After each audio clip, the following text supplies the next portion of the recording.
हरे कृष्णा.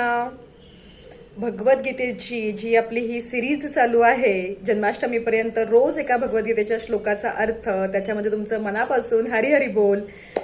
आज आपण भगवद्गीतेच्या 12व्या अध्यायातला 17वा श्लोक बघणार आहोत, ज्याच्यात भगवंतांनी अर्जुनाला जो हा प्रश्न पडला होता की भक्तिमार्गात कसं पुढे जावं, आणि माधव, मला जर तुमच्या अजून जवळ यायचं असेल, या मार्गात मला माझी प्रगती करायची असेल तर ती कशी. भक्तियोगाच्या अध्यायात प्रत्येक श्लोकात भगवंतांनी भक्तीबद्दल सांगितलेलं आहे.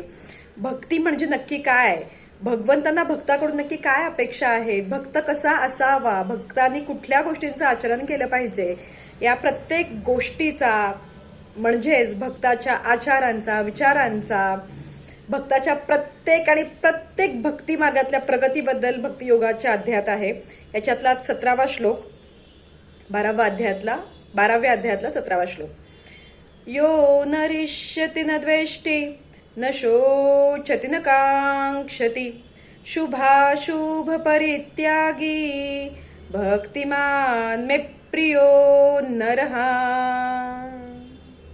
पहिल्यांदा आपण भगवद्गीतेतला अर्थ वाचूया.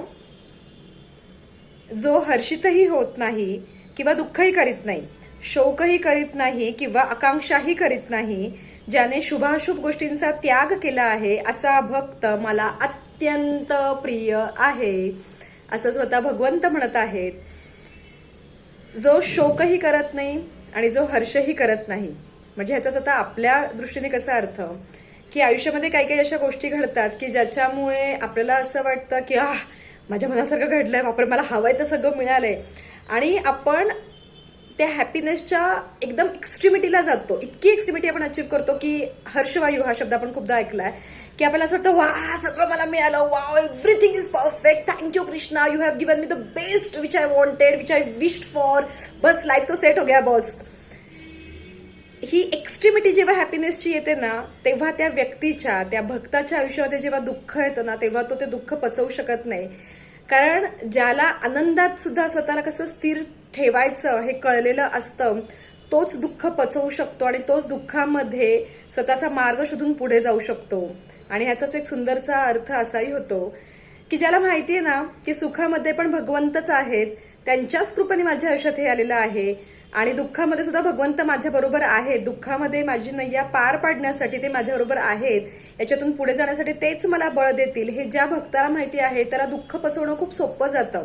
त्याच्यामुळेच भगवंत म्हणतात की जो हर्षही करत नाही आणि खूप दुःखही करत नाही, जो बॅलन्स्ड आहे, ज्याला माहितीये की सुख आणि दुःख हे टेम्पररी आहे, हे जाणार आहे, मला माझा हा आयुष्याचा प्रवास एन्जॉय करत करत पुढे जायचा आहे, तो भगवंतांना सगळ्यात जास्त प्रिय आहे. आणि सगळ्यात महत्वाचं, दुःख आलं ना की एखादा जीव म्हणेल की भगवंता तुला दिसत नाहीये का, मला इतका त्रास होतोय, मला किती यातना होतात, त्याच्यातून पुढे कसं जायचं हे मला कळत नाहीये. पण भक्त म्हणतो सुख तू दिलंस ना, दुःख पण तुझ्याच कृपेने आलं असं मी समजेन, पण ह्या दुःखातही तू माझा हात घट्ट पकडलास, तुझी साथ मला आहे याची मला खात्री आहे, त्याच्यामुळे माझी ही नैया सुद्धा मी नक्की नक्की नक्की तुझ्या आशीर्वादाने, तुझ्या साथीने मी पार पाडेल. त्याच्यामुळे ज्या भक्ताचं मन सुखात आणि दुःखातही भगवंतांच्या चरणांवरच समर्पित असतं, ज्याला ही खात्री असते की तो माझ्याबरोबर सदैव आहे, ज्याचं भगवंतांवर अनकंडिशनल प्रेम आहे की हो माझा माधव माझ्याबरोबर सदैव आहे, असा बॅलेन्स्ड असलेला भक्तीचा जीव, भक्त भगवंतांना सर्व प्रिय आहे. म्हणजेच माझ्याबरोबरच का घडतंय हे जेव्हा दुःखात आपल्याला प्रश्न पडतो ना, तेव्हा एकदा विचारायचा की सुख आलं तेव्हा मला हा प्रश्न पडला होता का, मग दुःखातच हा प्रश्न का पडतोय. जर तो त्या सुखामध्ये आहे तर या दुःखातही तो मला बळ देईलच ना, तो मला मार्ग दाखवेलच ना. अँड सबसे ज्यादा इम्पॉर्टंट बात, सगळ्यात महत्वाची गोष्ट, कुठलीच गोष्ट परमनंट नसते, त्याच्यामुळे बॅलन्स राहणं खूप महत्वाचं आहे. आणि ज्याला भगवंतांचं प्रिय बनायचं आहे, ज्याला भक्तिमार्गात माधवाच्या खूप जवळ जायचं आहे, त्यांनी बॅलन्स असणं खूप महत्वाचं आहे. कारण स्वतः भगवंत म्हणतात जो खूप हर्षही करत नाही आणि खूप दुःखही करत नाही, जो नेहमी समतोल आहे, ज्याच्या भावनांचा स्तर नेहमी बॅलन्स्ड आहे, तो मला सर्व प्रिय आहे. तुम्हाला हा व्हिडिओ कसा वाटला हे मला नक्की कळवा कमेंट्समध्ये, मला फार आवडेल. तुम्हाला जर आपल्या या स्पिरिच्युअल चॅनलकडून काही दुसऱ्या अपेक्षा असतील तर त्याही मला कमेंट्समध्ये कळवा. आपलं हे 1 महिन्याचं जी भगवंतांची सेवा आहे ती अशीच चालू राहणार आहे, त्याच्यामुळे हा व्हिडिओ शेअर करा, आवडला तर नक्की नक्की लाईक करा. तुमचा दिवस कृष्णमय जाओ. हरी हरी बोल.